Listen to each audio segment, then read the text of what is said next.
upholding Western civilization, you know? So, like, again, like, I think Michael has the right take, which is, like, people just need to learn to get along. But that also means, like, we can call Jewish people on their shit without it being anti-Semitism. Because some of the things that they're doing as a group are real, and you're allowed to say it. You're not. It's not like you have to be quiet. Like what? Like what? As a group, what are they doing? Hello, Music AI.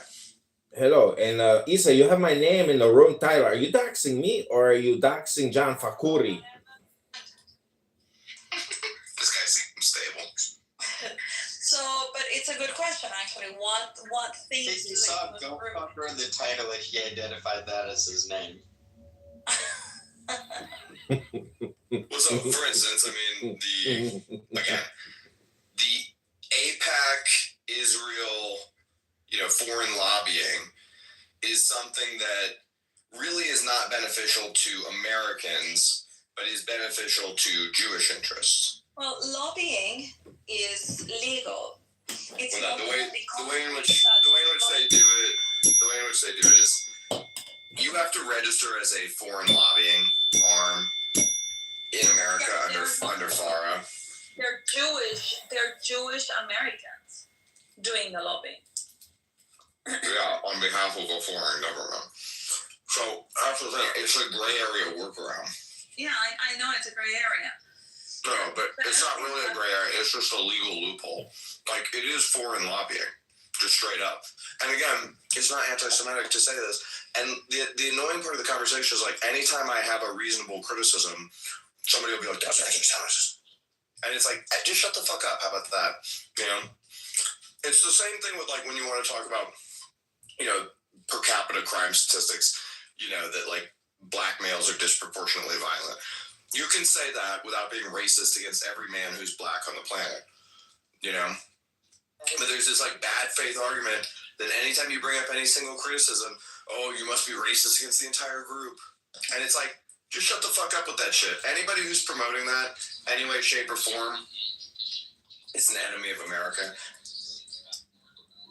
Yeah, so, and this is something that I always talk to them. And I always tell them that this anti-Semitic narrative is playing against them, because if you make everything anti-Semitic, then nothing will be anti-Semitic. They've already lost that game. You can't play it anymore. And actually what they do, I mean, what you create with this, with racism or feminism or whatever, is that when you shove it enough, down the throat of people, they actually end up being racist or or misogynist or anti-Semitic. Or anti-Semitic, yeah. An edgelord meme, like the Groyper thing, which then people who aren't internet native don't understand. So I think part of the problem on the Jewish side is there's not enough of an effort to, like, really build this coalition in a sense. And I think part of it starts with not getting triggered and understanding the internet culture. Like, okay, even if it is anti-Semitic, you just need to go the opposite way and be like, nothing's anti-Semitic, extreme free speech. If you're actually concerned of, like, another Holocaust, talk about Second Amendment rights and the right to 100%. Yes. Literally the only thing you're talking about at that point. I agree with all of that. Now, when I hear their side, and you hear, for example, like all these protests and all this narrative about globalizing the Antifada, or from the river to the sea, all of these chants are call to violence chants.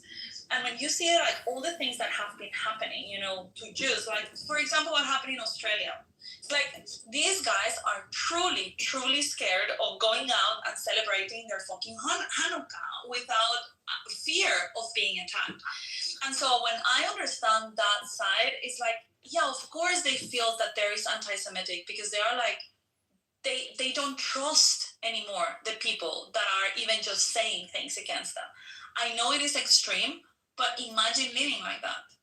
Like, there must be something you can do, like law enforcement. Like, you cannot just chant a call for violence, against a specific group. And it's what has been allowed in the name of freedom of speech. You can call for violence, yeah, I mean, against it literally. Yes, you can. You just can't be specific about it. You can call for violence. Yes. You can say kill the Jews. This is all completely legal. You can do that. You can't say kill Issa at this address at 4 p.m. Like that's the Issa's not American, but like, yeah, our free speech laws are the best in the world in terms of defending free speech. And even though this speech is horrible, it's not illegal. You know what I mean? And like, we're not going to make it illegal anytime soon. And when like, here's a good for instance. If Jewish groups get insecure and nervous and freaked out about people calling for violence against them, which is obviously very, very valid. It's a very valid thing to be concerned about. But then the part where you lose Americans is you go, we need anti-Semitic laws where you can't say anti-Semitic things. And it's no, but it's like, not you might be against that. As an American, that's like, it's anti-American. it's anti-American, and you are now like,